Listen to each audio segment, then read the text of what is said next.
Hello કેમ છો dear students painted application download નથી કરી તો હમણાં જ કરી લો કારણ કે તમને દરેક વિષયના સ્વાધ્યાયનું સોલ્યુશન્સ બિલકુલ ફ્રી અહીંયા મળી જશે અહીંયાથી તમે ધોરણ પણ ચેન્જ કરી શકશો ધોરણ 8 9 10 અને સ્વાધ્યાય પોથી હોય અસાઇનમેન્ટ હોય જે તમારા માટે જરૂરી છે દરેક વસ્તુનું સ્વાધ્યાયનું સોલ્યુશન્સ પીડીએફ સાથે ત્યાં મળી જશે તો પેન્ટેડ એપ્લિકેશન ડાઉનલોડ કરીને ફ્રીમાં લાભ ઉઠાવો.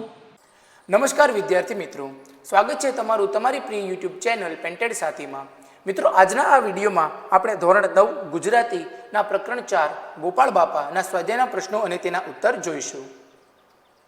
નીચે વિકલ્પોમાંથી સાચો વિકલ્પ પસંદ કરીને લખો. 1. આ તમારી પડખેના દીપડા ન રંજાડે તોય ઘણું છે. આ વિધાન કોણ બોલે છે? જવાબ સી, ગોપાળ બાપા. 2. મહારાજા સયાજી રાવમાં કઈ શક્તિ હતી? જવાબ ડી, માણસ પારખવાની. પ્રશ્ન 3. તુલસીશ્યામ જવા આવવાના માર્ગે શિવાલય કોણે બંધાયું છે? જવાબ બી, પેશવા સરકારે. 4. ગોપાળ બાપા શાનો વેપાર કરવા ઈચ્છતા હતા? જવાબ ડી, હરિનામનો. પ્રશ્ન 2. કારણ આપો. 1. ગોપાળ બાપાએ શિવાલયની પૂજા કરવાની ના પાડી દીધી. કારણ કે? જવાબ, કારણ કે તેઓ માનતા હતા કે આપણે સૌ મૂર્તિઓ જ છીએ. આ મૂર્તિઓની જગ્યા જડતી નથી, ત્યાં વળી પથ્થરની મૂર્તિઓને ક્યાં પધરાવવી? પ્રશ્ન 2. ગોપાળ બાપા શિંગોડા નદીના કોતરો ખરીદવા ઈચ્છતા હતા. કારણ કે? જવાબ, કારણ કે એ કોતરોનું તળ સાચું છે, તેની અંદર પાણીના ધરા ભરેલા હોય છે. ગમે ત્યાં 8 હાથ ખોદતા જ પાણી નીકળે છે. આ જમીનમાં બનારસી લંગડો પાકે અને ગરીબોના અમરફળ જેવા બોર ઢગલા બંધ ઉતરે તેમ છે. હેલો કેમ છો dear students painted application download નથી કરી તો હમણાં જ કરી લો કારણ કે તમને દરેક વિષયના સ્વાધ્યાયનું સોલ્યુશન્સ બિલકુલ ફ્રી અહીંયા મળી જશે.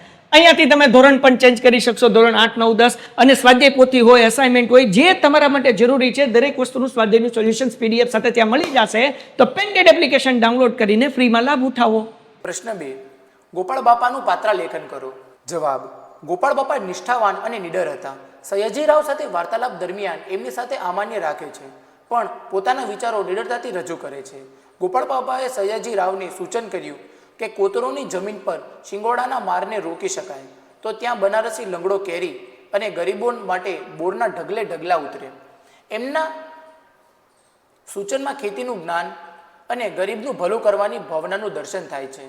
વળી તમારી પડખેના દીપડા ન રંજાડે તોય ઘણું છે એમ નિડરતાથી કહી દે છે. પૂંજાનો બંદોબસ્ત કરવાનો પણ અસ્વીકાર કરે છે.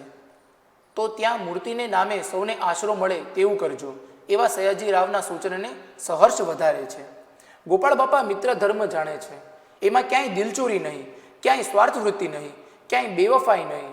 ગુરુ માંડણ ભગતની આજ્ઞાથી હરિનામનો વેપાર કરતા તે એક નિસ્વાર્થ, પરોપકારી અને સાચા સમાજ સેવક હતા. મિત્રો, અહીં આપણો સ્વાધ્યાય એ પૂર્ણ થાય છે. તમે હજુ સુધી પેન્ટેડ સાથે ન જોડાયા હો તો આજે જ પેન્ટેડ સાથીને સબસ્ક્રાઇબ કરો. આપણે મળીશું એક નવા પાઠના સ્વાધ્યાયના પ્રશ્નો અને તેના ઉત્તરો સાથે. હેલો કેમ છો dear students painted application download નથી કરી તો હમણાં જ કરી લો કારણ કે તમને દરેક વિષયના સ્વાધ્યાયનું સોલ્યુશન્સ બિલકુલ ફ્રી અહીંયા મળી જશે. અહીંયાથી તમે ધોરણ પણ ચેન્જ કરી શકશો ધોરણ 8 9 10 અને સ્વાધ્યાય પોથી હોય અસાઇનમેન્ટ હોય જે તમારા માટે જરૂરી છે દરેક વસ્તુનું સ્વાધ્યાયનું સોલ્યુશન્સ પીડીએફ સાથે ત્યાં મળી જશે તો પેન્ટેડ એપ્લિકેશન ડાઉનલોડ કરીને ફ્રીમાં લાભ ઉઠાવો.